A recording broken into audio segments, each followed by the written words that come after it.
Hi, Atlink. Hello, everyone. Welcome to the stream. You're nearing completion. Let's frickin' go, Atlink. Hi, Jeremy. Thank you. I'm doing so well. I hope you're doing good as well. I have never played Death Stranding, Atlink, but I've heard really, really good things. So, it's on the list. It's on the list. Hello. Oh, let's hide that for now. Hey guys, how's it going? Today is the day we're going to finish up the rest of that NieR and Drakengard video that we started last stream. We got about halfway through, and we still we still have like I don't know, like 3.5 hours of video that we have to get through. So good luck to us. But I think we can get through it today. I don't think that should be too much of a problem. It's already hot as balls in this room right now. I don't want to turn the fan on though, because every time I put the fan on, it dries out my eyeballs. And I'm like blinking up a storm and it drives me nuts. So I'm like, great. It's either I sweat or I just blink a lot, so. Enjoying the video? I told you it was a good one way back when you started Replicant. Yes, I am enjoying the video. Although I will say Drakengard is the fucking weirdest series of games ever. I'm a little disturbed. But the video itself is good. So I'm also enjoying I'm enjoying the way that like the games connect to each other. Like that's been really fun to see. But yeah, it is a trip. That's a great way to put it. There's a lot of things that I'm just kind of like, why? Why is that here? Does it need to be here? You know what I mean?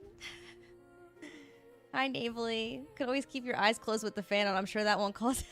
Yeah, true. I'm just like this. I'm like, it's fine, guys. I can listen to the video. This way I can show off my eye makeup. I did my makeup different today. I was like, you know what? Let me actually do my makeup. I actually gave myself time to prepare for stream today, which is crazy. I really want to see you play the E endings on Drakengard 1 and 3. I'm not playing that game ever. No offense. Watching the lore was enough for me. But yeah. What exactly is the E ending on all of those? Well, okay, you know what I'm curious about that I don't know if this video really went over or touched on. But like what are the different endings like in those games? Like, are they... Do they, like, work similarly to, like, Replicant or Automata? Or, like, what? I think that's my biggest question. But, yeah, I refuse to play those games. You should look it up. It's not super spoilery. It was intended to be a joke ending. Oh, my God. That's not the one where you're, like, flying around. Oh, I guess the whole game you're flying around on dragons, right? I do think it's cool that there's dragons, though. That's been a fun aspect to the lore. Although, I wish there were dragons in NieR. That would have been hilarious. Ironically, the joke ending is what literally caused NieR to be made. Okay, so that's when they, like, oh, that's, okay. It's when it, like, the dragon, or the babies, right? It's the babies. Enjoy your lurk, Prasha. Welcome in. Yeah, I guess it's like the babies, and then the big person in the air, and then it all, like, basically like isekai'd into Tokyo, Japan, or something crazy. I don't know. There's so much random shit happened in those games. I'm like, It's that rhythm game thing for that ending. It's hard as balls. Wait, what kind of rhythm game do you mean? I'd probably be bad at it. Maybe. That's so funny, guys. Yeah. On top of watching this video, guys, it is officially going to be our last NieR stream. Which is sad. I'm actually kind of sad. I almost started tearing up thinking about it earlier. We've literally been playing NieR for 6 months, almost 7 months, which is crazy.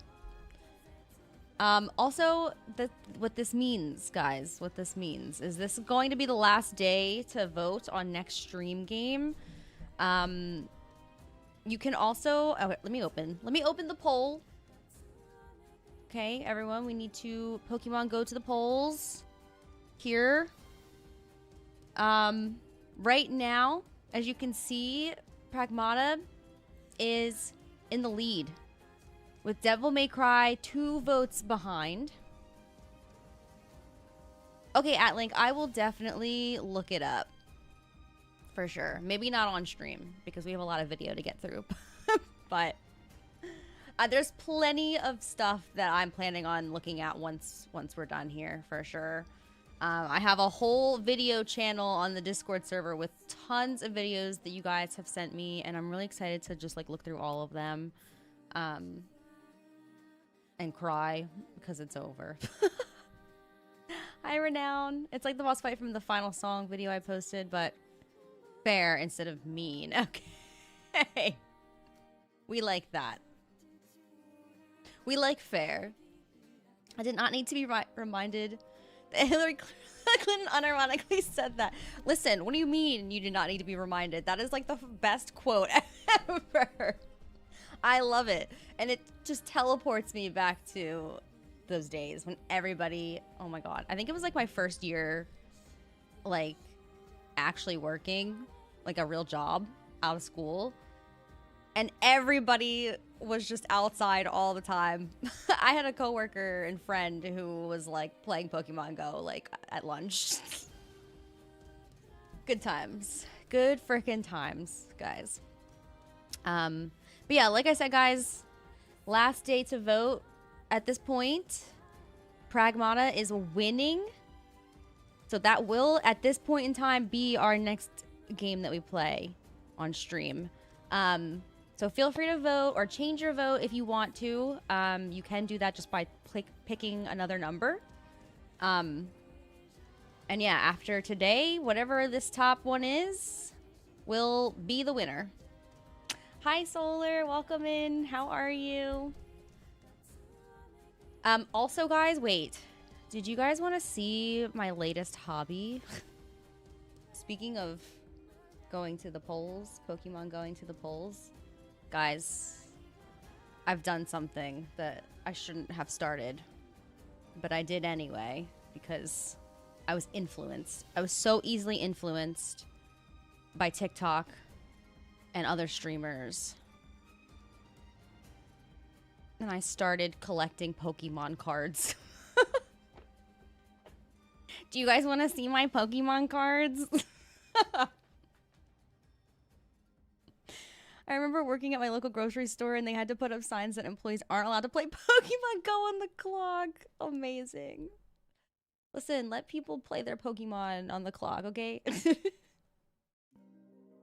Why not? It's like I'm already walking to, you know, stock up this one aisle. Let me just grab a Pokemon real quick on the way. You collected a few Final Fantasy Magic Gathering cards? Wait, I want to collect those so bad. I'm only avoiding them because, oh my God, we're listening to every song of the Ancient song. Hold on, wait. I'm only avoiding them because of potential spoilers, so I don't want to spoil myself, but what a nerd. I know. I'm such a nerd, bro. It's, it is what it is, okay? 30 euro? Oh my God. Listen, you don't even want to know how much money I spent on fucking Pokemon cards. All right, let me show you guys. The Viking Ninja with the raid. Hi. Oh my god, how are you? Thank you so much. How are you guys? Hello? Hello, hello. I was just about to show everyone my Pokemon cards. How are you? Wait, I didn't know you streamed. Let's freaking go. Pragmata was the weirdest game for me. For tech reasons, the game ran fine, but the menus caused massive lag. Oh, very, very weird. Why are you putting Pokemon cards in quotes? Listen, listen, listen. They're here. They're, oh god, the light. Look how cool. You, oh my god, wait. You've been streaming on and off for 10 years? No, that's fair. I know, that would be fucking... That would be kind of weird if it didn't just like naturally come up in conversation. But I love that. Thank you so much for rating. Listen, listen. Listen, listen. Pokemon cards. Yes, please do, Solar. I would love to see. Any of the... If it's Final Fantasy games I've played, go for it. And like characters I know. Look how pretty this freaking card is, guys. What else did I get? Wait, look at this one. Oh my god, I know, Viking. I know. We're all waiting. It's gonna happen. I want a date. I want an actual date for Revelations so bad.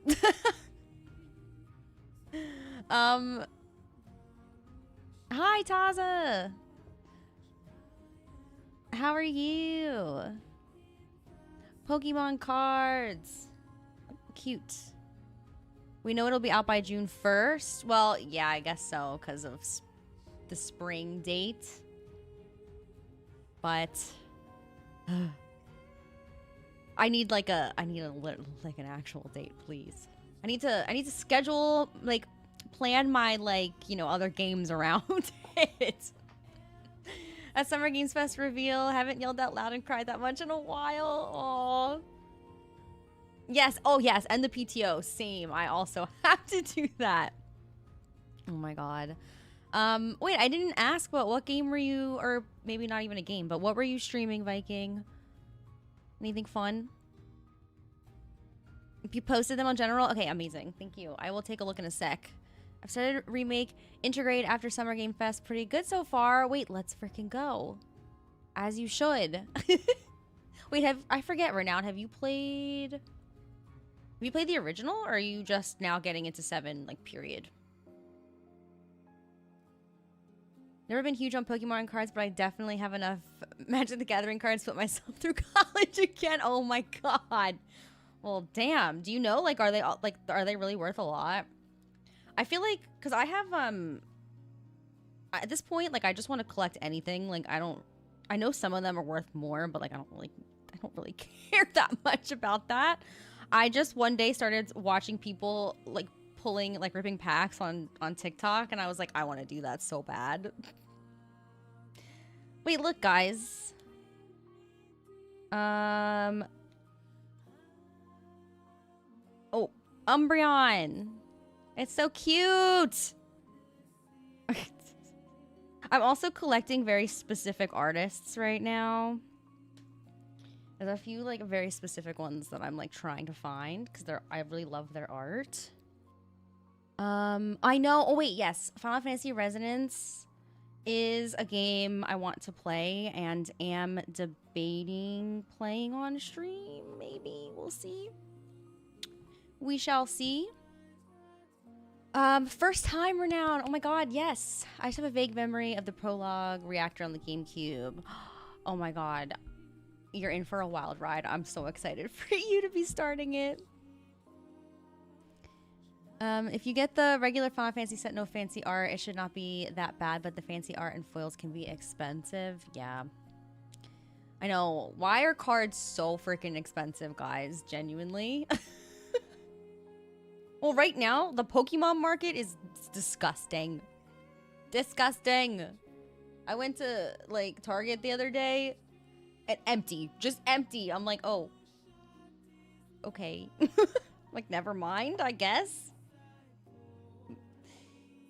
But I want more. Hello, third person view streams. I'm Astral Emission. Hello, Astral. Oh my god, I was like, wait. How are you? Why is Twitch broken? Most new cards are pretty cheap for their normal versions, but as you go further back, old cards can... 4 figures! Yeah, that's crazy. Right now, I just like just getting the packs and like opening them and like essentially gambling. It's fine. Don't gamble, guys. Don't do it. Yes, the scalpers, literally. It's crazy. It's horrible, and everything is like something that would cost $25 is going for like $90. I'm like, stop doing that. I just finished my Berserk Deluxe collection 2 weeks ago.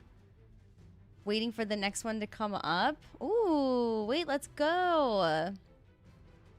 Oh my god. I love that for you. I feel like you've been talking about like collecting for a while now, right? Were you able to finish Expedition 33? Yes, I finished Expedition 33. The only thing I didn't do was I still haven't done some of the side stuff at the end. I feel like people are probably still waiting for that. But I'm not gonna lie. The only reason I like haven't is because some of the, I don't know, towards the end of my playthrough, some of the comments I was just trying to get on videos were kind of making me not really want to play as much anymore, which is terrible to say. I shouldn't let people like sway me from playing certain games and stuff, but I was just like, I don't know, I kind of just felt like I was ready to be done. But I loved the game, like, genuinely so much. One day I will go back and play some of the extra side stuff and the DLC. Evercold in January. Oh my god, Persona 4 in February. Listen, I will not be able to play Evercold since I have yet to finish Heaven's Word. I'm so sad, though. I really want to. But guys, look, it's not winning. It's not even close to winning. But we have Final Fantasy 14 up there, unfortunately. Imagine buying stuff for a game that you won't ever use because God forbid the item gets the most minor of damage. Wait.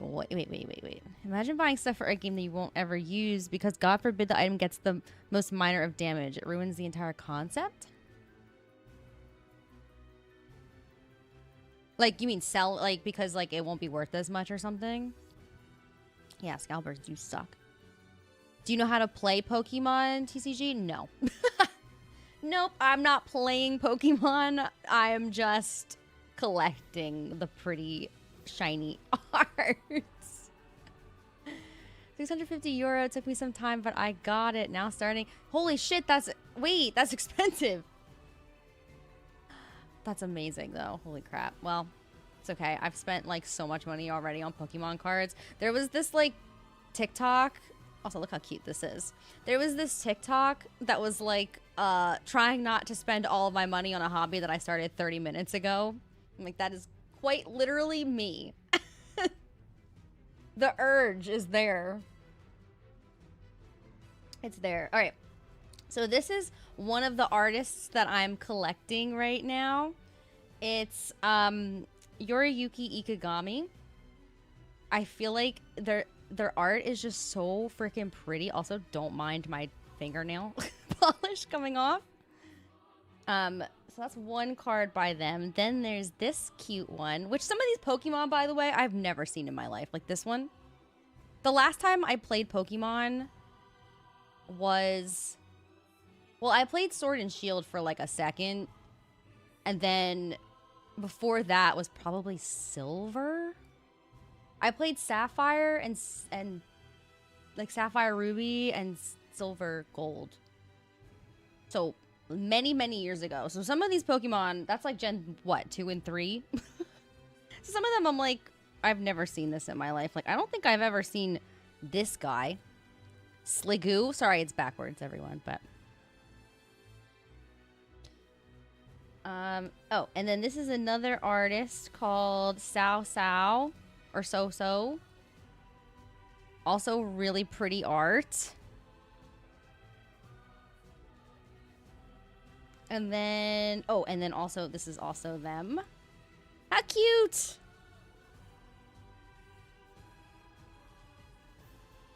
I've only ever seen people buy the cards to collect them, but I've never, and I mean never, seen anyone actually play it. I think there's a lot of people who play it. I actually think there's a lot of people who play it, but probably like not on stream or like on YouTube or anything. Well, although maybe I haven't seen it either, but I know people do. Do you have any interest in the older Final Fantasy games? If so, I cannot recommend 6 highly enough. So I am interested, especially in 6, because I've heard really good things about 6. So one day for sure, but not for a while. I think there's other Final Fantasy games like I want to play more of the newer ones first, I think. So, I'm sure people do, but I've never saw it growing up. Interesting. Growing up, I feel like I do, like everybody played it. Oh, you scored a copy of Drakengard 3? Oh, that's awesome, Taza. Have you tried making Sephiroth, Wait, what? Tried making Sephiroth Ronald McDonald look-alike by using mods in the Nexus mods? No. I've never tried that. Maybe I should? You know, there's a Spanish streamer that creates Pokemon games. With a big story. Like, it was an original idea. I played them last year, so I know all the new Pokemon. Wait. That's cool. What do you mean? They create their own, like, mods? Hi, Haunted Adams. Only sleeving cards that you like for the Arcus vibe. Yeah. I only have a handful of plastic sleeve cards, and they're just ones I think. Yeah, that's pretty much what I'm doing. Like, this is the other Mori Yu. This is the other artist that I'm trying to collect right now. I only have one of their cards, though. And they have, like, the full art cards from these artists, too, that I'm like, oh my god, I want them. Here, wait. And then I've sleeved, like, I've done, like, just, like, regular little sleeves for just some of the ones that I just think are cute that I like. Here, I'll show you guys those too. Aren't there a lot of Pokemon conventions and tournaments? Yes, I believe there is a lot. Yeah. There's also like, I know like people go to like big like conventions just to like collect cards, buy more cards. I know the Pokemon TCG is pretty easy to get into if you're looking to play it. Base versions of cards are pretty cheap. Last I heard, maybe that's changed since the scalping epidemic. I think you could still get cards pretty cheaply, like if you just want to build a deck. Right now, I don't have any plans to play the game, but never say never. I just don't have like a ton of time. What I do want to do though is it's making me really want to play the Pokemon like video games, like really badly. I'm like, actually, guys, scratch this poll. We'll just play Pokemon next. 4, 5, and 6 are all really solid. 1 is also nice just because it can be beaten in a space of a weekend. Oh, are you talking about Final Fantasy? I'm a little behind. I'm sorry. An original game, but he obviously can't get money from it. Yeah, damn. Wait, that's so cool, though. People are so smart and talented. Great question, Renown. How is he not getting sued into oblivion? Sliggoo and Applin are so freaking cute. Agreed, they are. Wait, okay, wait. Let me show you guys my other really cute ones. I'm seeing that I'm missing 9 new messages, but I'm trying. I want to show you guys. Okay. Skitty? How cute is that? So, like, these I don't have in the fancy, like, top loader cases, but I can't. I don't understand how people, like, move them so easily. How pretty is this? This one's a reverse hollow. Meow stick. Togepi. It's so cute. Oh, I love it. Look how cool these little sleeves are, too. They have these, like, this background. Clefairy. I have a little Clefairy. The art is really pretty. Oh wait, let me show you guys one of my favorite Pokemon. Chikorita, one of my first ever starters. Skitty sounds like a slang word that kids would use today, like Riz and Cap. It sounds like skibbity toilet or whatever. I think devs are getting bolder now that the Pal World lawsuit isn't going so great for Nintendo. Oh, I didn't know that that wasn't going well. I forgot about that. It's an unpopular opinion, but I love Sword and Shield, which is bizarre for a 90s kid. I could not. I played it very briefly, and I just, like, couldn't get into it. But I've heard that that one is kind of like an outlier compared to some of the other newer ones. So that's why I'm like, maybe I should just, like, give it another shot. I personally don't like the 3D new Pokemon games, but I understand if others do. I like the OG games. Yeah, that's fair. Very, very fair. It's debatable whether or not it qualifies as a Pokemon game, but Pokopia is really good. It's too easy for that game to... Okay. I really want to play Pokopia. Like, desperately. But I don't have the Switch 2. I'm running into this, like, issue right now. Because I had friends over yesterday, and my friends were scaring me into thinking that I need to buy the Switch 2 now. Because I guess the prices are going up. And I'm like... But, like, I barely play my Switch 1 right now. Like, it's been a minute since I've played with it. I'm like, is it worth it for me to get a Switch 2 just for Pokopia? Pokopia? I think I'm saying it wrong. I don't know how to say it. Chikorita was my starter back in the original Silver. Yes, Red. I had Silver. That was the one I played. I loved Chikorita. And then my first game ever was Sapphire. And I played with...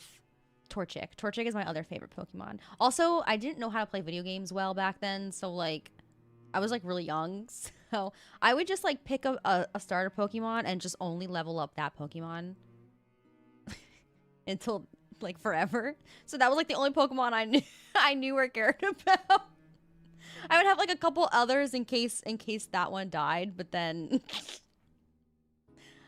I would love to, though. Do you finally configure how to pet the pod like a good boy? What? Like a puppy? I did not know that. You can pet the pods? Is that a thing? Team Cyndaquil here. Aw. Cyndaquil is cute too. Maybe if you like Mario and Zelda games, then maybe. Well, I don't mind Mario games. Like, they're fun. I haven't played too many. I've played, like Mario Kart, Mario Party. Hi, No Love. And then Zelda, I tried playing Breath of the Wild. That was another one I couldn't, like, finish. I don't know why. I don't know why I couldn't get into it.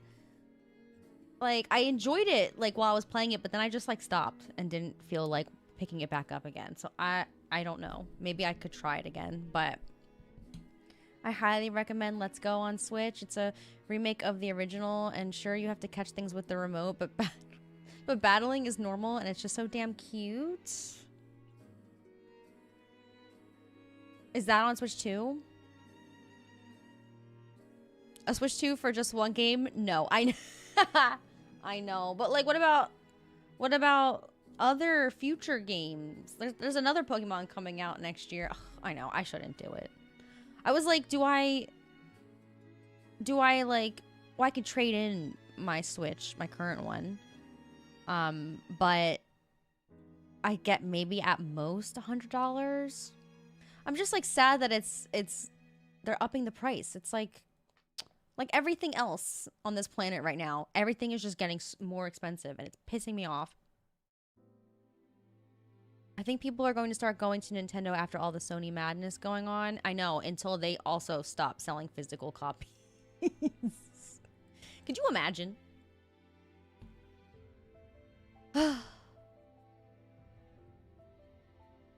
My favorite Pokemon are Gengar and Arcanine. Aw, cute. I do love Arcanine. Wait, look. Dragonair. So cute. And I have Pikachu. Eh. Yeah. Join the club. I know. It's terrible. It's so annoying. I need everything to just stop getting more expensive. Like, at like a very fast rate, I feel like too fast of a rate. I played one Pokemon game, and I remember having a Pokemon, I don't remember which, that I got early on, and somehow blasted the game and one-shotted everything. Maybe it was bugged. No, I feel like I mostly played with one Pokemon, too. I feel like if you just level it up enough, you'd be mostly fine, probably. I was never good at, like, using defensive moves and stuff. Sony is overtaking my dislike of Nintendo as a company. Damn. Damn. Breath of the Wild and Tears of the Kingdom are outliers for the series. They're good, but they're a very different format. So you're saying I should try other Zelda games? Like, I should do the... What's the new one? What's the remake that's coming out? Same here. I have ADHD, though, and I put 40 hours into Breath of the Wild and dropped it as well. I really liked it, but just couldn't finish. Yeah, there's just something about it. Like, you enjoy it, but then, like... I'm like that with a lot of games. I'm not gonna lie. Unfortunately. I do sometimes wonder if I also have ADHD, but you know. Let's go Eevee and let's go Pikachu on normal Switch. Okay, well that's good to know. Well, I did that with the Switch 1 and Fire Emblem Three Houses. Years later, I realized nothing released that I wanted to play on it. Yeah, so I got the Switch for Animal Crossing during COVID, which I played the shit out of Animal Crossing though. And then then like I said, I played Breath of the Wild. I played, what else did I play? Stardew. I played Stardew on Stardew Valley on Switch. There was a time where I was like really into it. But now it's like, okay, I literally have a PlayStation. I have a PC. I have a Steam Deck. And I have a regular Switch. I probably don't need the Switch 2. But I want to play Pokopia.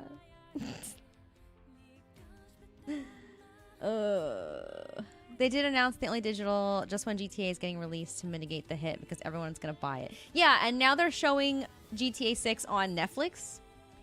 What's that about? Did you guys hear about that? What do you mean you're showing a preview of it on Netflix? What's... I'm tired of these companies, man. They're like playing in our faces.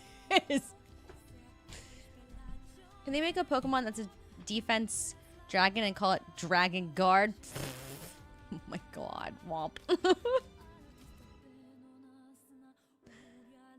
I wonder if that's just a symptom of open world games, just too much content that you wind up getting bored. Honestly, probably. Probably. Like, I think about... Yeah, I don't know. I also feel like if something about the story or the gameplay is not clicking, it doesn't help. You know what I mean? Like, I could have probably just beelined the main story for that game, but I didn't for some reason, so... I gave it to my sister when she wanted to buy a Switch. Well, that's good. At least it got some use then. I loved Breath of the Wild. I played that one without fast travel. Yeah, I feel like so many people love Breath of the Wild. So understandable. Very, very understandable. I liked the cooking. I had so much fun cooking. Something about it was so like satisfying. Vulpix. Okay, I'll stop showing you guys in a minute. I'm having too much fun. Ninetales, how cute. I also obviously love Eevee. But also, like, who doesn't love Eevee? It's kind of basic. It's a basic opinion, but it is what it is. It is what it is. All right, did I get back to the beginning? No. Okay, well, I think that's all I'll show you guys. But yeah, that's been my new hobby, but it's a hard hobby to have because you can't find them anywhere. So. And I'm not willing to spend an extra like $40 on something. just because. Like, I refuse. Like, if I can somehow manage to get it at, like, the normal price, I'd rather just wait. Where do these go? These go in the back. Okay. Sorry, I have them organized. I have them... Well, I'm trying to organize them. You can see, this is all of them.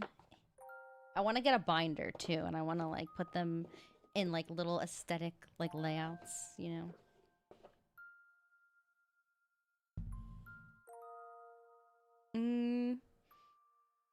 The GTA thing is even weirder. It's only exclusive to Netflix for 6 hours, then it gets uploaded on YouTube? What? Really? What is the point? What is the point? They're just doing anything now. They're just doing anything. I think Psychonauts 2 is the first game I actually took PTO to play. It's also my first and only game I've ever platinumed because I love that series. I don't think I've ever heard of that, Atlink. But that's awesome. I want to start taking PTO for games too. I think it's such a good idea. This just proves why CEOs shouldn't be allowed to golf with each other. Wait, literally. Like, are they doing that shit on the clock too? They probably are. That's work. That's work for them. They go golfing and they're like, hey, you know what we should do? We should feature your game on my streaming platform for 6 hours. Just for fucking fun. The GTA thing... Oh, yeah, I read that already. Sorry. It's kind of weird because I usually don't like open worlds. But that one, I just felt like exploring and running around. It's something about it, Red. It's very, like, stimulating. So I can see that. It's easy. It's to attract people that don't play games. That's a good point. I guess Netflix is doing, like, a lot of gaming lately. Like, you guys know Jackbox? Like, the party games? They have that on Netflix now. So you can just play it on Netflix. So they're trying to break into the gaming space for some reason. I took PTO for Remake and for Rebirth. I'll probably take 2 weeks for Revelation. Oh my god, a whole vacation. I'm definitely taking PTO for Revelation. 1000%. I will spend the whole day playing that game. And then, yeah, I'm excited. I'm so freaking excited. I have taken PTO one time, and it was for Starfield. But I don't want to talk about Starfield, because I'm sad about that game. I recommend Psychonauts as an action platformer, but it's actually got a really fun story and great gameplay. Raz is probably the most likable character. Okay, good to know. We'll write that down. Psychonauts. I have every Jackbox game, do you? Those games are fun. I only ever play it like when I get together with friends usually, but that is a good time usually. I've been playing You Don't Know Jack since it came out in the 90s. And is that the same franchise? For Revelations, I'm going to camp the guest room where my PS5 is going to be. 10-hour sessions. Amazing. Don't let anybody else in the room. Block it off. Put yellow tape. Not allowed. Actually, yeah. You're just like, I'm in here, like, you ward them away by not getting up to shower or anything. You know what I mean? Like, you just sit there in the same spot for 10 hours straight every day. Don't get up to shower. And nobody will want to come in the room to bother you, you know? What the fuck am I saying? Gotta get ahead of the spoilers. LOL Starfield. Yeah, that game was... I'm sorry. Why was that game... Oh, no offense. If anybody here liked that game, no offense. Like, valid. You are allowed to love and enjoy any single game you want. No judgment, no hate. But I just felt like that game was boring. I had no, want or need to play it. And I was so excited. I literally... you guys can't really see it, but I have a Starfield controller. Like, I got the controller. I was so excited. No. Bro gamer strats. Yes, exactly. Exactly. No showering? Oh no, the Pokemon downfalls start already. Yes, that is what I do. No. I was telling Solar to do that for Final Fantasy.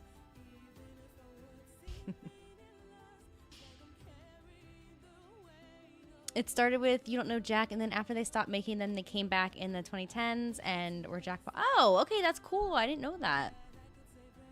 I like the Jackbox lore. The lore goes crazy. The last stream made me visit a psychologist? What? I asked Street Fighter's Master... I don't know what you're saying. Master M. Bison? What? Master M. Bison? What? What does that mean? Sorry. Fallout 3, New Vegas, and 4 and Skyrim are all my favorite games. I wouldn't even give Starfield a try after seeing its progress and seeing the reception. Oh no. I mean, maybe you would like it. Skyrim is really fun. I feel like for me, I like the idea of Bethesda games, but I also kind of feel like they're so sandboxy that like I can't ever get into them fully. Like, I love Skyrim, don't get me wrong. I've never finished Skyrim. I always sit down to play it and start a new game and then do random side quests for a minute and then stop playing it. And then I start over again. And this is me every single time I ever play Skyrim. Like, I enjoy it, but then like I never finish it. Starfield was incredibly boring. I played Skyrim, I played Fallout, those were fun. Yeah, this seems like to be the general consensus. It's so sad. Starfield was boring as hell. Oh wait, actually, oh my god, I just realized this text wasn't up here for voting. Guys, that's how you vote. More power to anyone who enjoyed it. I'll take Cyberpunk 2077 any day. Oh my god, Cyberpunk. Chef's kiss. Best game ever. Love. Same, I haven't finished Skyrim since it came out probably. Yeah, I somehow have 1,000+ hours in it. Oh my god. I feel, yeah. Yeah, that seems to be... that's everyone, I feel like. But that's how they get you. They're like, there's so many fucking things you can do in this game that you just always want to play it. For the rest of your life. I enjoy Elder Scrolls and Fallout, but Bethesda as a company is a little shameless. They rely heavily on their modding community to bug fix their games and keep them relevant. Yeah, I mean, that's fair. But I also kind of feel like the bugs are funny. And at least in Skyrim, they're hilarious. It's like part of the experience. Open worlds be like that. Elden Ring is about the most open world I can handle and still enjoy it. I never finished Elden Ring either, but that game is beautiful. And it was fun. It was fun. Just something about those open world games. Like,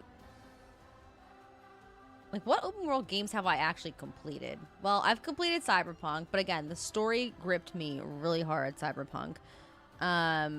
Rebirth, Final Fantasy VII Rebirth. I started kind of struggling with the side content in Rebirth. So then I just stopped doing the side content. At least the, like, just the extra collecting stuff. I couldn't do that. But I finished that one, obviously. Witcher 3. Oh, I played the shit out of Witcher 3. I just love CD Projekt Red games, to be fair. Just because I think the story, like, really helps a lot with those types of open world games. I just finished Elden Ring a month ago, actually. Finally gave into the hype and checked it out. I was happy that I had a blind experience. That's amazing. Yeah, I feel like that, like, especially, like, since I feel like Souls games seem so unapproachable, I feel like that one is, like, a great one to really, like, get into that kind of gameplay. Like, I did enjoy it a lot when I was playing it. When Elden Ring came out, I spent like 2 weeks nonstop playing, like 130 hours. Damn. That's amazing. Oh my god, Haunted. At least finish Cyberpunk. You gotta at least play Cyberpunk. That game, worth it. Both worth it, but that one, I love Cyberpunk. How's this for bad luck? My coworker was playing Cyberpunk not long after it came out. She went to take a snapshot of her character. The game glitched, removed her character's clothing, and auto-uploaded it. Wait. Oh. Wait, I uploaded it where? On, like, Steam? She then got a week-long ban for posting such a thing. What? Wait, the taking screenshots in Cyberpunk, though, does sometimes fuck up the game. I don't know what's going on. You need to have, like, a fucking NASA-level technology to take good screenshots. I just use my, like, screenshot, like, my PC screenshot thing. That's hilarious.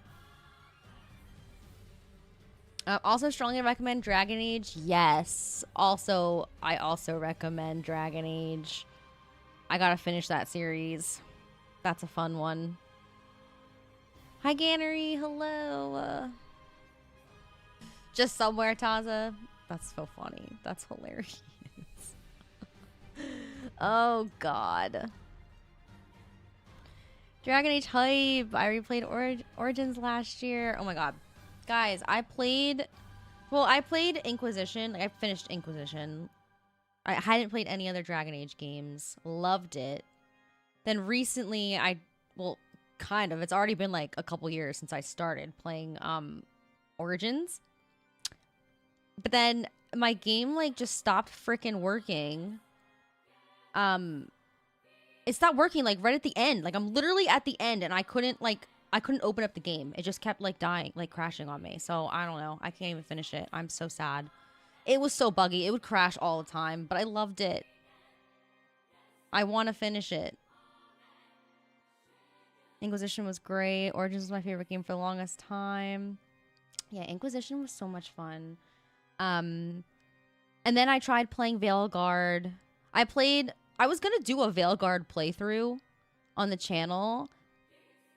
And I think you all know how the comment section was for that game. So, like, I'm not going to let you freaks ruin my experience with this game. I ended up not finishing Veilguard. I played for a bit, but then I was like, no, I want to go. That was when I decided to, like, I wanted to just do, like, a full playthrough of the whole series. And then get to Veilguard. But then, obviously, I'm stuck at the end of Origins, so... You dodged that bullet? The comments. I'm like, listen.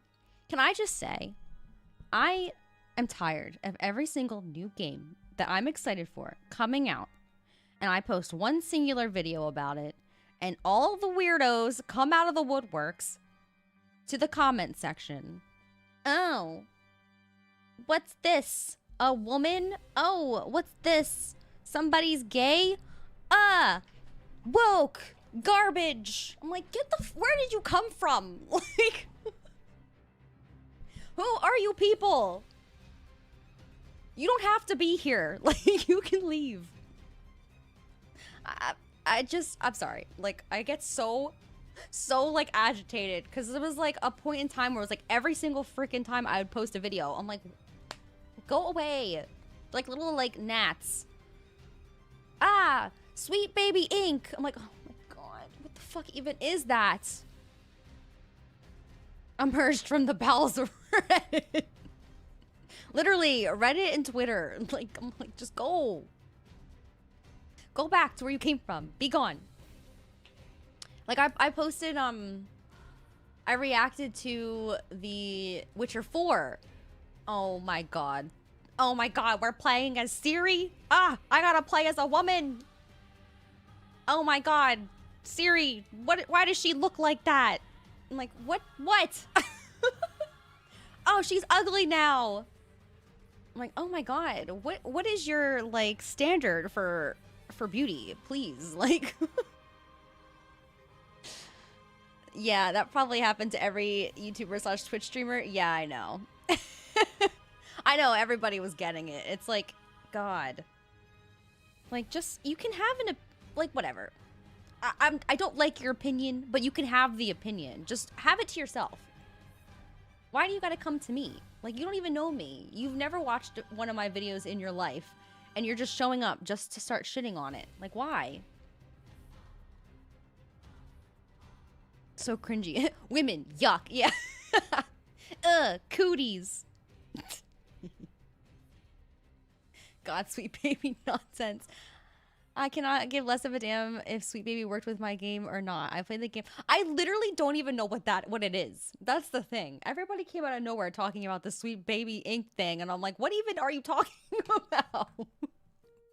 Like, I think it's just, I don't think it actually exists. I'm gonna be so for real. I think it's just made up. I think somebody made it up. If there's a website, it's fake. I'm saying it now.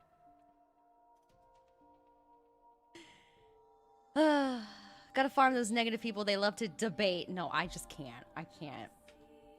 I will, like, call their shit out for, like, a second, and I'll leave it up long enough for them to see it, and then I'll just hide them from my channel. Like, I know you saw it. You had nothing to say back to me, because you didn't expect me to answer you, and now I'm just gonna hide you.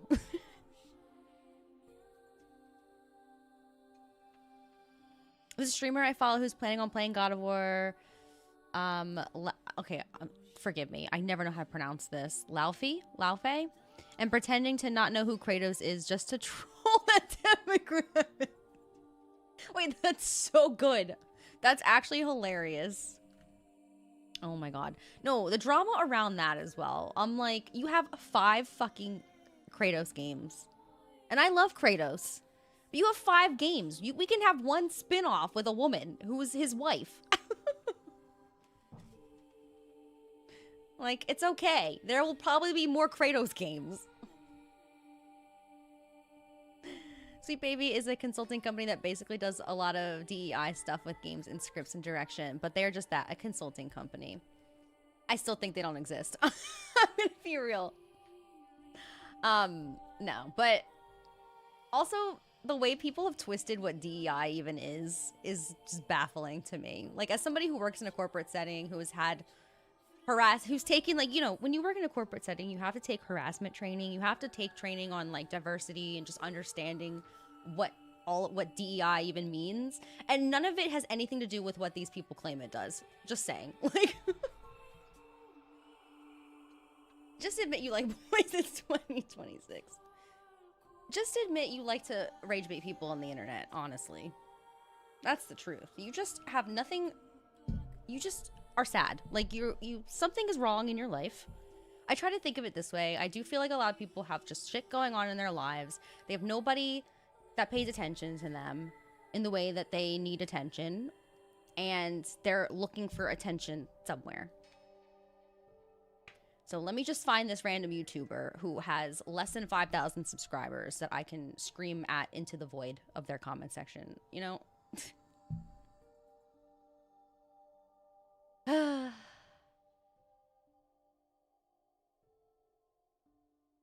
It's real. People just vastly overestimate how much influence they have over anything. Yeah. I know. I don't really understand what people think they're doing.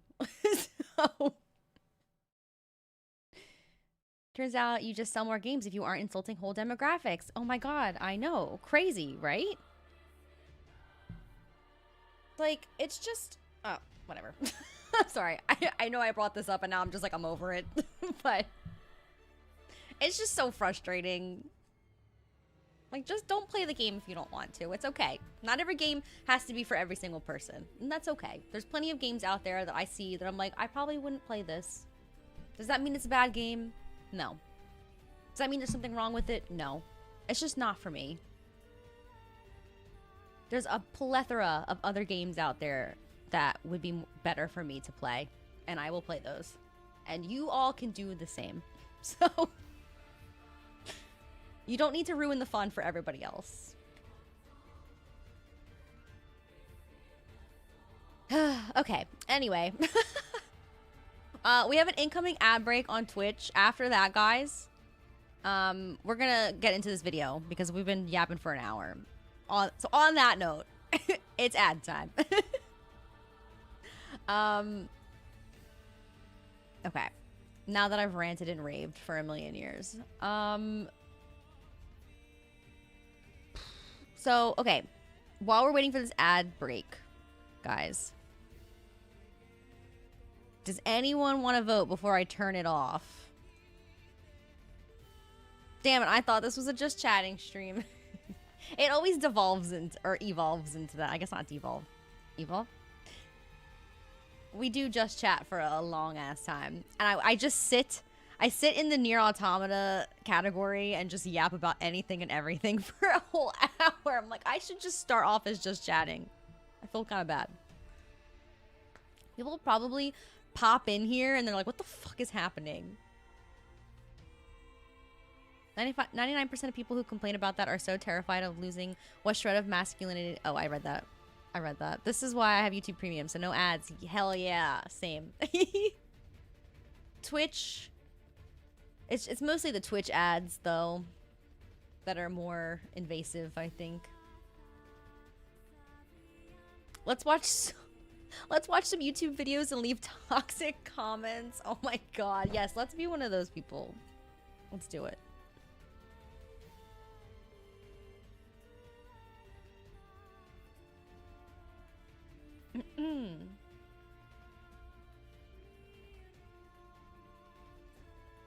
I just loaded up Witcher 3 for the first time in years. Let's see if it plays nicer with newer GPU. Just newer than when I last tried it. Alright, hell yeah. Good luck. I believe. I'm sure we can figure out a way for this talk to be relevant to NieR. Okay, maybe. I think we could probably, at this rate, we could probably make anything related to NieR with just how much random shit is in it. So, don't worry. If someone that likes NieR Automata comes in here, he will likely be used to for long chats after the Forest of Myth and shit. True. They should be used to all the yapping at this point. Also, you gotta watch the NieR anime now that you're finished. Oh my god, wait, yes, I do. I'm still debating if I want to react to it, like, make YouTube videos, but probably not. I don't have time. I would, though, but I do want to watch it. I also want to watch Neon Genesis Evangelion now that I've played this game, too, because I've heard there's some connections. Hold on, sorry, my phone is blowing up. Hold on. Hold on.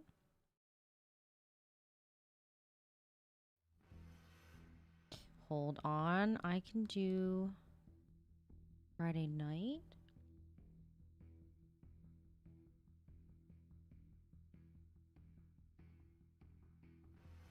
Sorry, I'm making plans.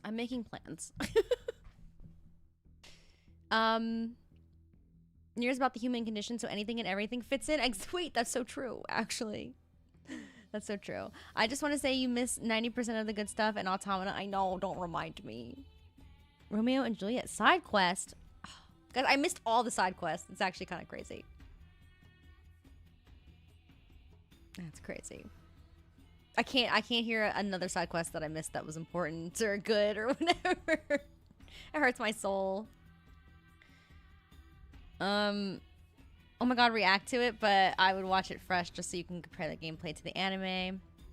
But again, it's very close, so you shouldn't have a hard time remembering. Okay, so like soon, you mean I should watch it. Oh, yes. Okay, wait, hold on. Plans made. Plans made. Yeah, just chatting. IRL just chatting stream with friends and not you guys. I'm doing an IRL just chatting stream without chat. You guys are not invited. Wait, let me make sure I don't have anything going on Friday night. I don't think I do. No. Okay.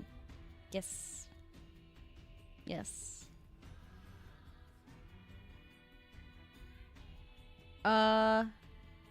Wait, why did I think she meant this weekend? Wait.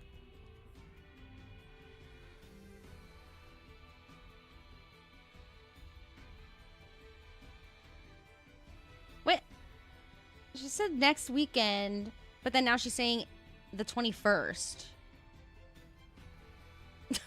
That's not the next weekend. That's the weekend after. Was Desert a meal found? No, I just watched a video. I just watched a video after. Actually, the VOD on my YouTube channel has me reacting, kind of reacting to it. The videos, we were having some technical difficulties, but I did react. A lot of the NieR stuff people are recommending are in that big long comment I left in the Discord. Hell yeah, thank you. You got me. You got my back with that. I will watch it. I will watch it. Actually, the IRL is just playing. We're the ones that get to hear her chat for long hours. At least to watch the video, I did the same, honestly. I completely missed it. Yeah, I feel like... I went over it last stream, but I just kind of feel like I thought that I would be able to go back still after deleting all of my stuff for some reason. I think because of Replicant, like you could.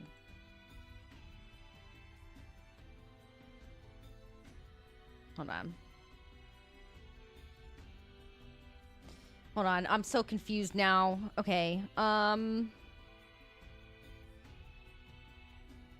So I can do the 23rd.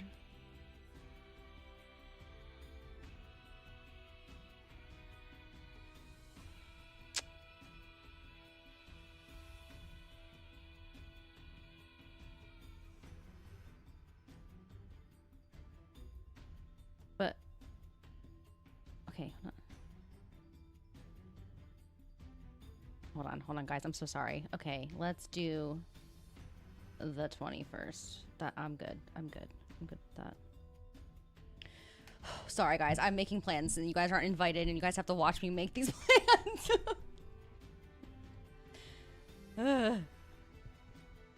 I didn't even get the achievement for collecting all the pods or upgrading. Oh, I don't think I got any achievements. I don't think I got any. If I was here, I would have stopped you, and if it means getting scolded for it. Oh my god. The one time you weren't there, Solar. The hell? I really recommend the stuff in the characters section. I think that's gonna have the most plot relevance. Okay. I'll try to remember that. All right, guys. The ad break has been done. Give me 2 seconds. I'm still here. I just need to turn this fan on. It's time. I'd rather be blinking a lot than sweating. Hello, Hayden. Welcome. Guys, before we start, literally, seriously, if you guys haven't voted yet on the next game, or you have voted but you want to change it, today is the last day to vote, okay? Exclamation point vote space 1, 2, 3, 4, or 5. It's all listed right there. This is your last chance. This is your last chance. Well, at least this stream is your last chance. And then, yeah. As of right now, Pragmata is our next game. But feel free to change your vote or vote anew. Okay. 1 sec. Turn on this damn fan.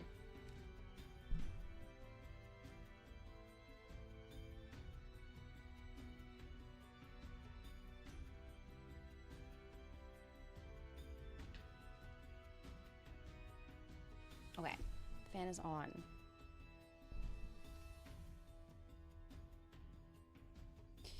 Fan is on. Woo. Okay. Let me get the video up. All right, guys. I think this is it then. If nobody else is going to vote. Oh, we got to vote? We got to vote. Oh, damn. Another vote for Pragmata. Oh, shit. Okay. Okay. Oh my god, another vote for Pragmata. Oh, shit. Alright, well. Although you may have already voted for that, Hayden. Because it didn't change? Or did it change? There's a certain part of the story that I've been itching for you to find out for so long. I'll finally get to see your reaction to it. Oh my god, wait, I'm excited. I'm excited. All right, we're gonna watch the video now. All right, guys. I'm closing the vote. We're closing the polls. Stop the vote. At least for now. I'll probably open it up back later, but... Okay, perfect. Perfect, Haunted. You can just watch it when I play it. Why is it saying open poll? One sec. Going to be playing Pragmata for the first time, so looking forward, not knowing things with you potentially. All right, let's go. That'll be so much fun. All right. We're gonna close it. We're closing it. You can no longer vote. At least for now. I'll turn it back on later. But let me turn that off. Let me get this going. Okay. All right. All right, so I think we stopped right around here. Let's turn this amusement park music off. And let's watch the rest of this. Let me know, guys, if the audio is okay. Village, but her parents sent her here when she was 8 years old because they saw her as an abomination. Or at least they saw the keloids on her face. I'm gonna... Hold on, we're gonna go back up. I think I'm missing something here. Fira. We'll start back here. All right, as you guys can see, we literally have 3.5 hours of video to get through, and I pause a lot, so good luck to us. I just got hit with PTSD from last stream. Can I just say, last stream and learning about Drakengard was the most insane ride I've ever been on. Okay.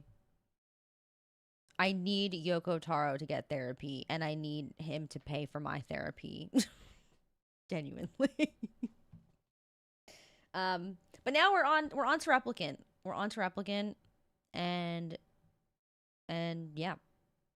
We know most of this stuff now, but obviously there's going to be stuff that we don't know because it's not from the games. So I'm excited. All right. And NieR. Let's begin. Kaine has been here before. She opts not to enter the city for personal reasons. How's it sound? The other two to wander aimlessly. I feel like it was a little low last time. Or even understanding what anyone is trying to say. But fortunately, they do run into a very helpful girl named Fira.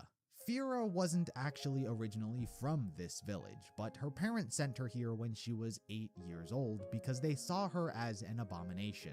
Fira lore. They saw the keloids on her face as such. Basically, it's just overgrown scar tissue from an injury she obtained since she could remember. Regardless, they made her physically unsightly in the eyes of many, including her parents. They were prosperous wholesale dealers of fabric who saw their child as someone who was going to get in the way of their business, which is why they sent her to Facade in the first place to quote-unquote get a job. Fira pretty much knew that they were abandoning her, and she was alone. Get a job! She knew her parents didn't want her and figured... They wear masks. What do you mean? They all wear masks anyway. Or did the parents not wear masks? I'm confused. She would try and start a new life here. Upon her arrival, she met a young boy. I guess they who weren't. Was actually the prince, but she didn't know that at the time. He gave her a job under one of the vendors to travel around the kingdom selling fruit, and that's what she did. Some of the rules that were implemented were kind of nice in her mind, such as wearing the mask as she could hide her keloids. There we go. But others were much trickier to navigate through, such as her inability to talk. She can talk, I should say, but one of the rules is that residents without land identification shall not speak. Fira is a stickler for the rules and follows them so much that she even carries a book around with her which details each of them.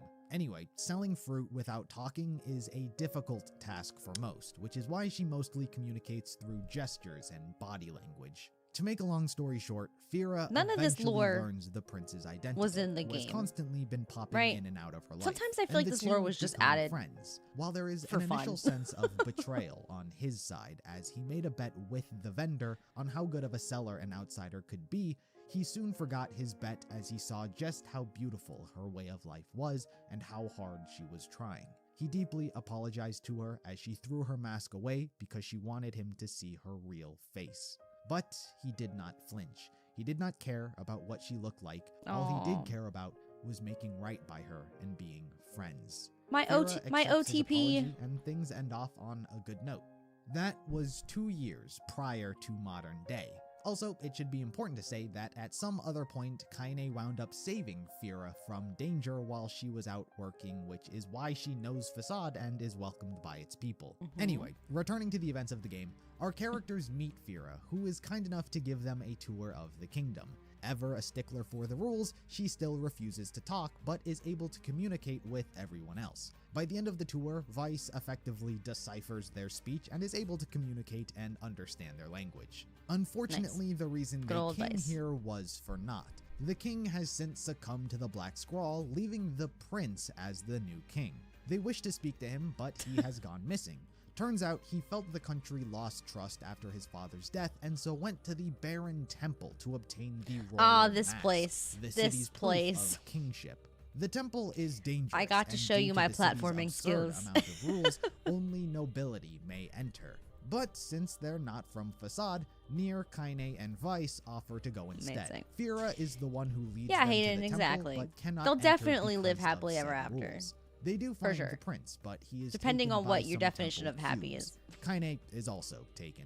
After passing numerous trials, the characters end up in a bigger room where more cubes form together and create a new foe. Eventually, this foe is slain and the prince is saved, having successfully retrieved the royal mask. NieR does not walk away empty-handed, as he did obtain yet another sealed verse. With the mask, the prince is able to claim the title of king. However, unfortunately, he has to tell our characters And that live. they have no success in dealing with the Black Scrawl. So everyone returns home, but they did make some new allies. The next story arc involves the Forest of Myth, and this location is very important. Yes, it is. During his sleep, NieR has a weird dream of a boy trying to say something. I love this song. He can't hear him, but he makes out the words sealed verses, dreams, and Forest of Myth. He awakens only to learn that Yona had the exact same dream.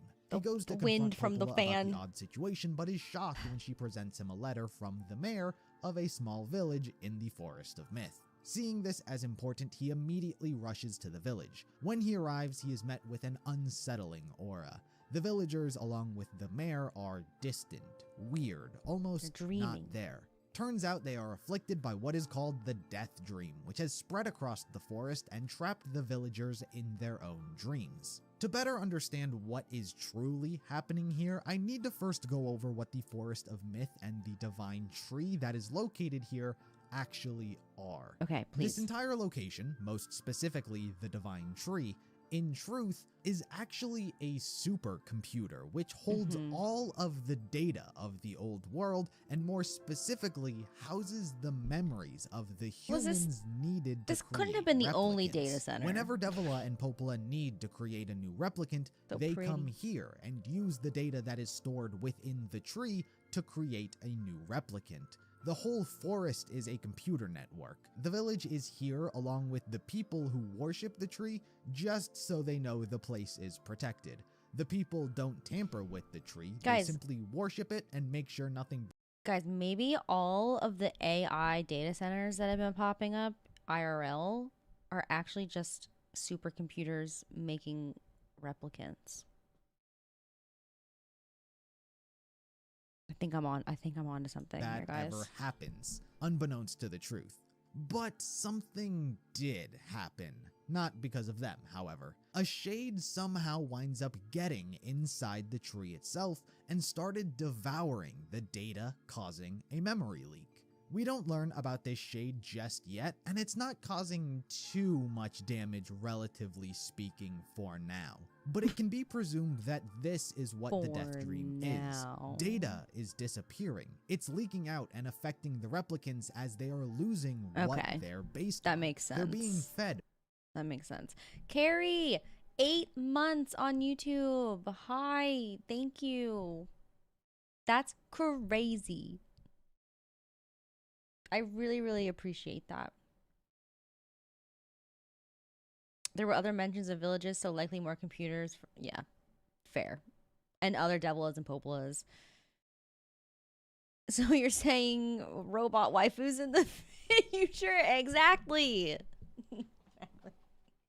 Listen, there is a Cloudsi that exists in this world, as well as in the NieR universe, as we know. So I think it's true. I think it's happening. Memories the tree possesses, while simultaneously having their memories taken away. And when NieR arrives in the village, he too is sucked into the Death Dream. The dream itself is a bit crazy to detail and largely not important the specifics. But basically, old memories begin bleeding into each other. Okay, let's hear about the memories. Versions of the mayor recall meeting NieR despite the two current iterations having never interacted before this moment. But past thems have. They don't fully grasp what it means, only giving the faintest hints of deja vu, but the Divine Tree is accidentally letting memories they shouldn't have slip in. Fortunately, our characters don't get it at all, as they're only concerned with rescuing the people. They do manage to escape the Death Dream and restore all of the villagers back to normal, and even walk away with a new sealed verse. Sorry. There is a Cloudso that exists. Didn't Prasha gift them a sub last time? Or one of them? Cloudso, are you here? Are you in the chat? We know Cloudso exists. Last time we visited the Divine Tree. The next story takes us to Emil. It's been a while since I've talked about him, but he has been alive these past 1400 years. Yeah, if you recall, the experiments he went through stopped him from aging, and he never went through the Gestalt process because he didn't need to.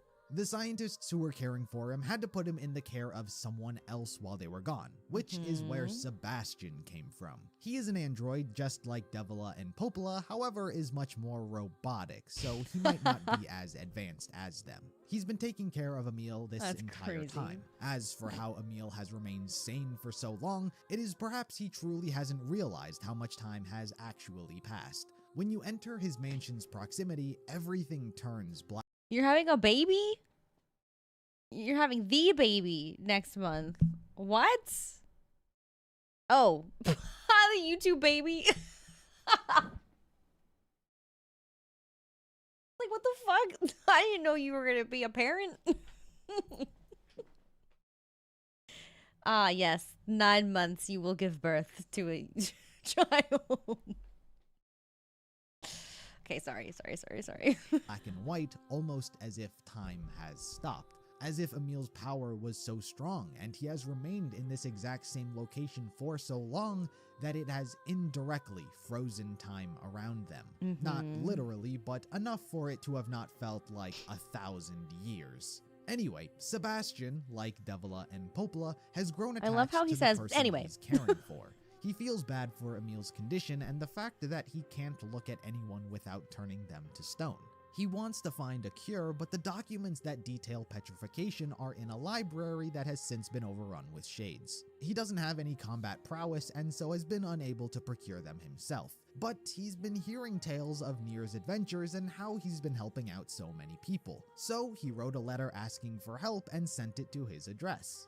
However, it was intercepted by Yona, who began writing back, thinking she had a pen pal. Yona! A few letters were exchanged until eventually she wound up asking NieR to go to the mansion and help, so cute. Which is what Sebastian was trying to accomplish in the first place. NieR agrees to help and eventually makes his way to the mansion with Kaine, where everyone is greeted. Sebastian escorts them to a room where he asks them to wait while he tends to other matters. He leaves the room and the game turns into a horror and spooky aesthetic. Yes, the it mansion does. becomes haunted and ghostly things start occurring. There is genuinely no reason this actually happens. The whole thing was just an homage to Resident Evil and has no in-story explanation. So while NieR and Weiss are exploring the mansion, they come across and meet Emil. They're astonished by his sense of hearing as he goes on to explain the situation regarding his eyes. However, of course, Bad guy. He doesn't know anything Clavor, about the letter. hello. The characters go off to find the butler, and when they do, he explains the mix-up that seems to have occurred with Yona. Okay. This is what you guys missed. First of all, bad guy.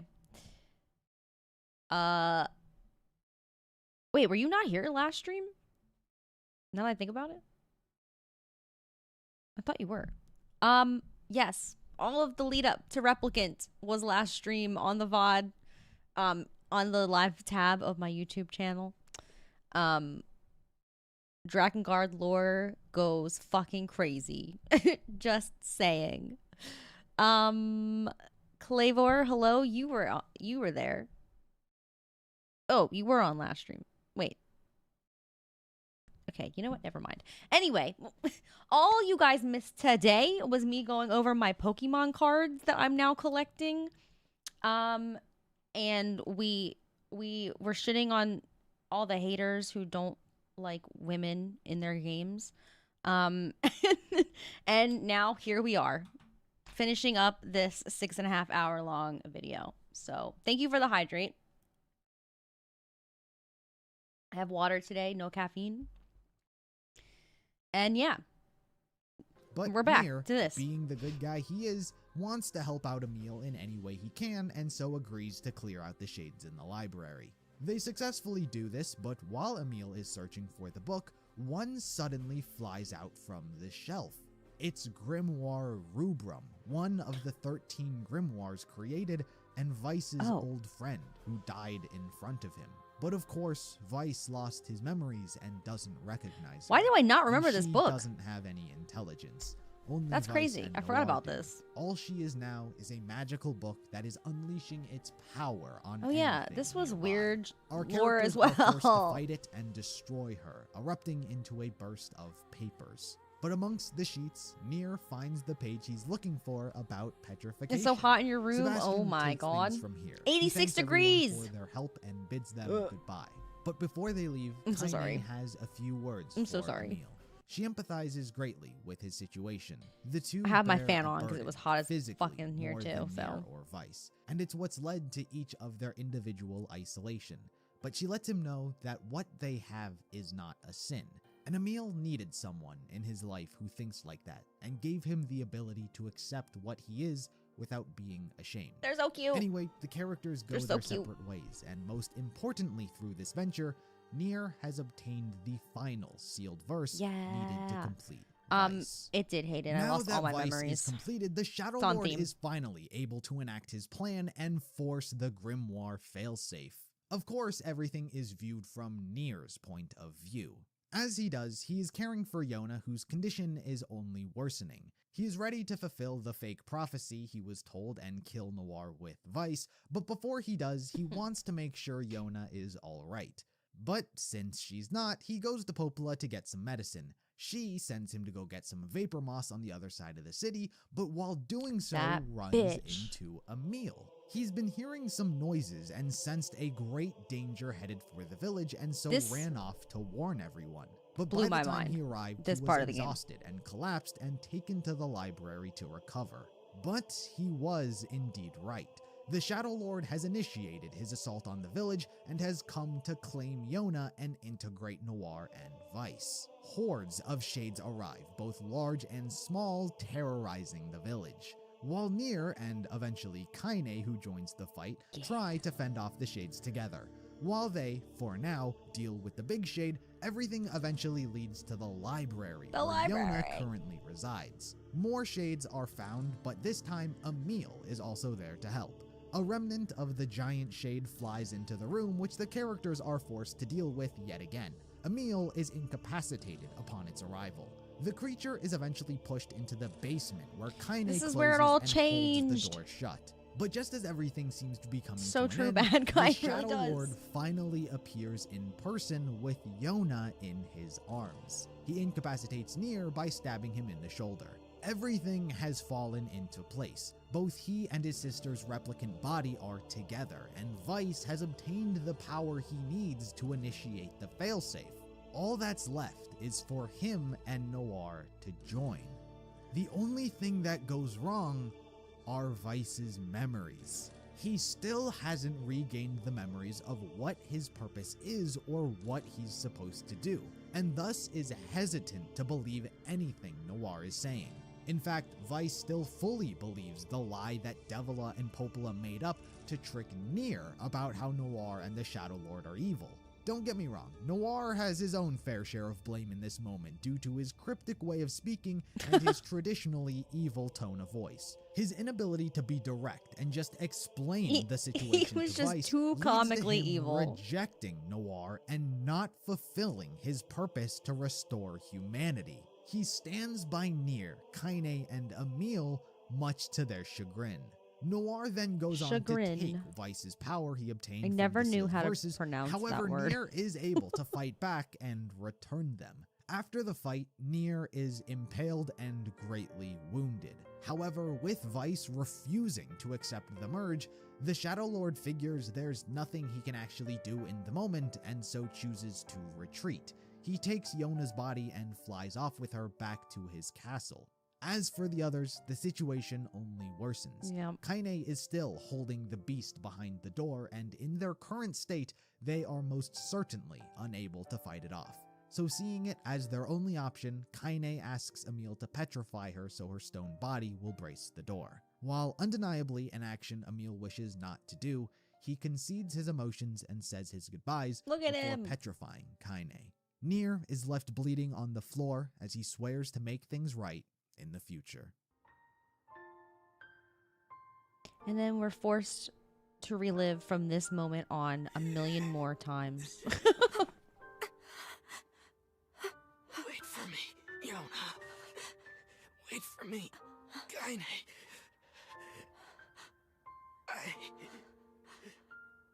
I swear.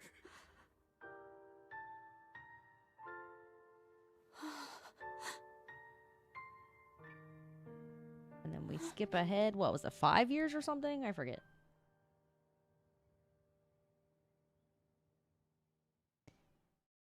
This event marks the halfway point in the game, so to speak. If you're familiar, this is where a 5-year time skip occurs. But instead of immediately picking up with the story, I should first go over a few things, because nearly every character's motivation has now changed.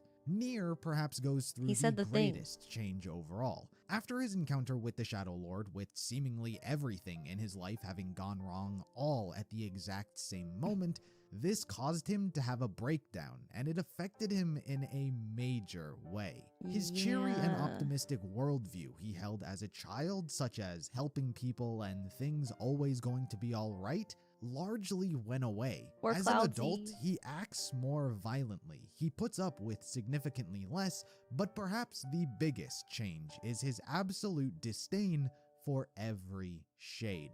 His life goal was no longer about protecting Yona, though he wouldn't forget about that. It was now all about killing every last shade. It's an insatiable bloodlust that gets in the way of his critical thinking. But you'll see and as thus the story racism goes on. was As born. For Devila and Popola, Oh they God. find themselves between a rock and a hard place, and perhaps in the worst situation of anybody. Not only has activating the failsafe failed, but now the Shadow Lord has and the taken sheep and goat Yona massacre and locked continues. himself away Yep. in his castle. So now they don't The have world was access never to the either same. of the grimoires and need to figure out some way to get them both. But contrary to what you might think, the two didn't actually do anything after this event. Not really. You can consider that they deemed the plan a failure, all because of NieR, and his involvement is exactly why they weren't doing anything. Firstly, they severely underestimated his abilities, which has allowed him to thwart the failsafe measure. But most importantly, they cared for him. As I've stated many times, Devola and Popola are not emotionless. They possess great empathy and sympathy for all of the people they look over. And NieR has always wound up being one of the most prominent. And because of this entire journey, which became solely unique to this one iteration, he has had to go through so much heartache and tribulation and has been leaning on the two throughout it all. He has grown close to them, unbeknownst to their motives, but they in turn did as well. So with him being much more capable than they anticipated and growing much too close to him, the two were just simply waiting for him to die. They couldn't kill him, at least they didn't want to. They were hoping to wait an entirely new generation until this NieR died of old age and another one could be created in hopes that they wouldn't grow so attached to the new version. That is why 5 years passed. It's not because they made a move, it's because NieR got back in the action. Needless to say, the world changed quite a bit following the Shadow Lord's attack. To the point you don't see ghosts and automata, I think. Please fact check me. Wait, do we see goats? We see boars, but we didn't slaughter a lot of boars in Replicant. Does anybody know? Were there goats? I feel like there weren't. The goat. Oh wait, yeah, true. I can't see goats for some reason. I'm saying goats. The goats have evolved into moose. So true. You're so right. The speech Devola gives about android pairs is my favorite scene in both games. Oh, about how they don't. Oh, when she's like, we don't have souls or whatever she says. No, it's when she's talking about they were made together to like because they have no okay, I don't remember the exact quote, but it is when we learn that twins don't have souls. That's what we learned. Not only have replicants become much more cautious and fearful of shades, but the shades themselves have also evolved. They began wearing armor to protect them from the sun, allowing them to roam during all parts of the day. But anyway, NieR, now 21, is even more capable than when he was as a kid. So why do they have shields all of a sudden? His combat so he could one day rival just the because Shadow of him, Lord basically. And save Yona. The story picks back up when he receives a letter from Emil. After the events with the Shadow Lord, Emil returned back to his mansion to continue studying more about his petrification. What he found were the blueprints to the lab underneath the facility where, of course, he was tested on. But over the years, he's kinda forgotten or repressed these memories due to the trauma he suffered. So while he and NieR make their way through the facility, where we learn about his his memories sister. slowly start coming back to him as they find documents all about Project Snow White. Eventually, they come face to face with the only thing still alive down there, Halua, experiment number 6, his sister. Upon seeing her, all of Emil's memories come flooding back to him as he remembers everything. He explains how she is the greatest weapon to ever be created, and with her power, he would be able to reverse his own petrification. But to do so, he must absorb her power and combine into one. A sketchy plan, to say the least, but the only one he can think of. Halua consumes Emil's body, and while NieR fights it off in the real world, Emil gets a chance to talk with an apparition of his sister. Did she just eat him? The two harmonize well, and Emil is not consumed by the overwhelming power she possesses. He absorbs all of the strength she had, but things don't go quite as he hoped. Emil's physical body was changed. He was now in the form of some type of skeleton with Six's head. While a self-conscious appearance, NieR does not care and is glad that he's safe. Welcome back, Emil. You've been through a lot. Did Vice go? Good God. My body. Oh. I can't stand to be with you when I look like this. Oh. What'd I tell you? We're here for you. No matter what.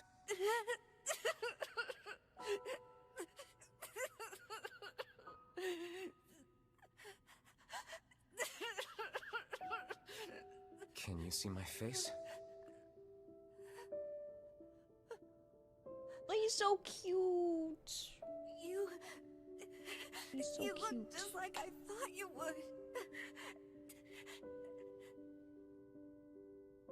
You look really cool. You look Right. really cool. He's so precious. I can't. I want to cry. I think I'm okay now. I literally want to play this game again. I want to play it again. Let's not. This is how I look now. We're I'm not so playing weak. Pragmata next, guys. We're actually just I was replaying terrified at Replicant again first. 20 times.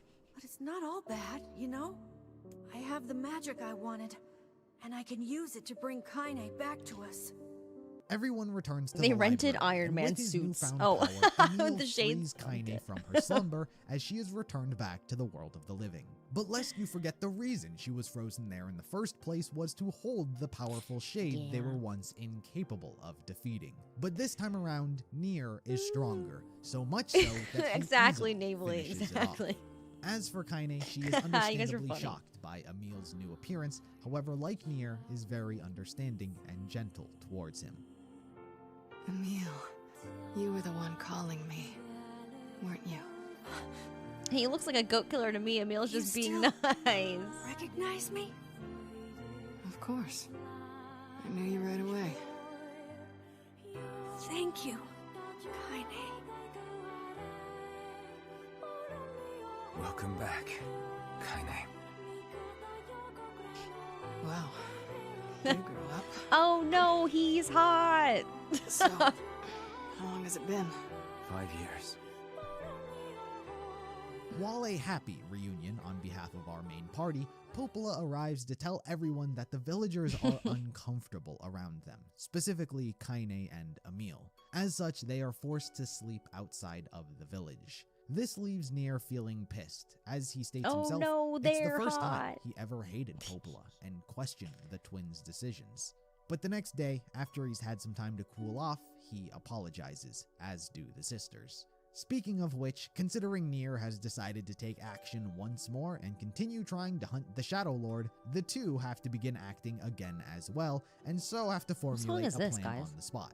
The most obvious problem is that the Shadow Lord is locked away in his castle, and so figure they'll use NieR to collect the various key fragments needed to unlock it. He and the group are first sent to the Lost Shrine, where Vice was first obtained. While there, they come face to face with Gretel, one of the two shades that yeah, was originally exactly, guarding Hayden. Vice. I didn't talk much about them, but a They're common just thing jealous, that will begin happening honestly. from this point moving forward is we'll also be getting the perspective of the shades to contextualize the yeah. situation. In many cases, it may seem like more sympathy is being thrown their way in the story. But be aware that NieR and the others' worldview have mostly been shapen by this point. In this case, Hansel, the other shade that was paired with Gretel, was killed. After his death, Gretel sunk into a period of madness and for a long time seemed to lose its heart. But that changed thanks to the kindness of the smaller shades. Gretel always looked down on them. And due to then his Cloudsi arrogance, showed believing up himself to and be murdered better them and all. stronger. Yay! He was filled with pride. But at his lowest point, the other shades comforted him and he regretted his arrogance. He came to see the smaller shades as his comrades and equals, and Gretel wanted to become strong enough to protect them. That is when NieR and his group arrived. Gretel tries its best to defend the shades, but at And the end that's of when the day, NieR is arrived. incapable as NieR and the others kill everyone. To be fair, Kaine is the only one of the group who may understand the shades That reminds and me their of language thanks to Tyran. The meme It's not clear that's if like, it's a and then the one-for-one Fire Nation translation attacked. or simply just a feeling she has. She knows that they're not just mindless monsters and have Exactly. sentience, but to the Anakin- extent which Anakin she's aware Skywalk is NieR. unclear. As for NieR, he fully believes they are nothing more than monsters who deserve to die. After Gretel's death, the group collect their first key fragment. Popola explains that there are 4 others, and so the group are sent out to find them. The first location is the Forest of Myth. I've already talked about the truth of this place being a data center which holds all of the information of history's past. It's since been getting ravaged by a shade on the inside, just consuming things and causing the tree to lose data. The characters return once again and get pulled into yet another death dream.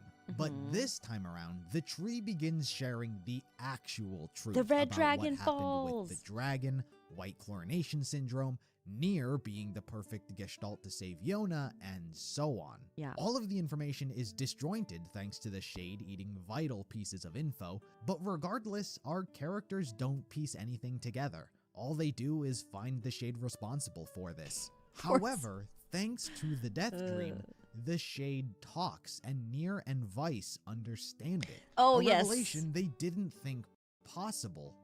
Why does it keep like pausing and unpausing? That's so weird. My favorite. This Shade has intelligence and emotion. Who cares?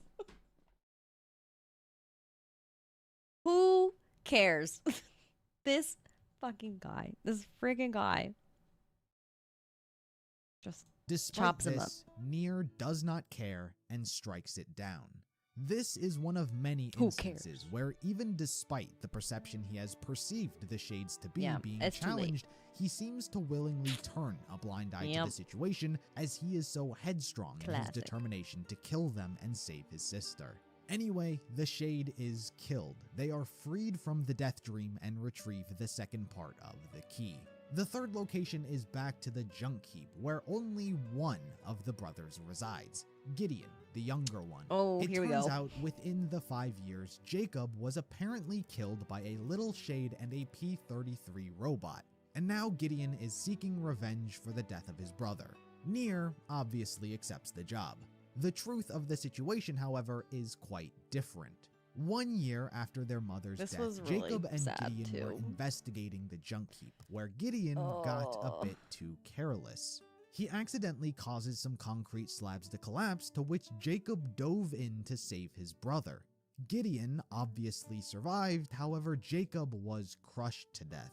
He tried to pull his brother out from the rubble, so much so that one of his arms detached from the corpse. Is that what happened? This mentally scarred him, and in the distance, he saw the P-33 unit Does along that actually with the what Shade happened? and blamed them.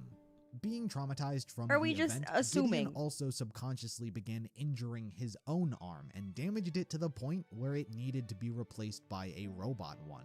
As for the P-33 unit and the Shade, their story is a little bit different. The young Shade's name is actually Khalil, and during the era where Shades were awakened and replicants began There is a fighting ripping back sound? against Why them, did I Khalil not and his mother were chased into the Junk Heap by notice that? replicants. Jesus. The replicants were fully aware It that happened. Shades had fled to the area and weren't going to leave until they killed it. So Khalil's mom, in an act of sacrifice, gave herself up as a diversion to protect her child. It worked, however, Khalil was left alone and sad. That is when the P-33 unit found him. As part of the facility's defense system, he is supposed to kill any intruders, and the Shade is technically one. However, it is intrigued by the tears that it sheds in sadness. After hearing Khalil's story, the P-33 unit, who Khalil names Beepy, decides to protect him. And that is how the two became friends. Beepy was very curious about the emotions and all of the general things Khalil had to talk about. In fact, Beepy may very well have been the first robot to attain an advanced state of artificial intelligence naturally. They spent their time dreaming about how they would one day explore and learn all about the world together. Yeah, Cloudsi, Considering their NieR home was did, the Junk Heap, they were present when Jacob He did do that. died. He did However, do that. contrary to how Gideon perceives it, Khalil was actually very worried about him, hoping that he was okay after the incident. But considering Gideon had a mental breakdown and pinned all of the blame on these two, when NieR and his party came by, they were given his point of view. So the group heads down into the Junk Heap because maybe this has something to do with a key fragment. Much to their surprise, they did come across Beepy and Khalil. Listen, which even in if they their didn't mind know only the other confirms perspective, do everything you that think NieR Gideon said cared? as No. true. Of course, He the did sight not. of a group of replicants isn't welcome for Khalil or Beepy, as they are also intruders. So together, they try and fight off everyone. However, like many, they are unsuccessful. Despite Beepy forming together wings and Khalil trying to fight them himself, they are both defeated and slain. Khalil is killed. However, Beepy simply malfunctions and is inoperable.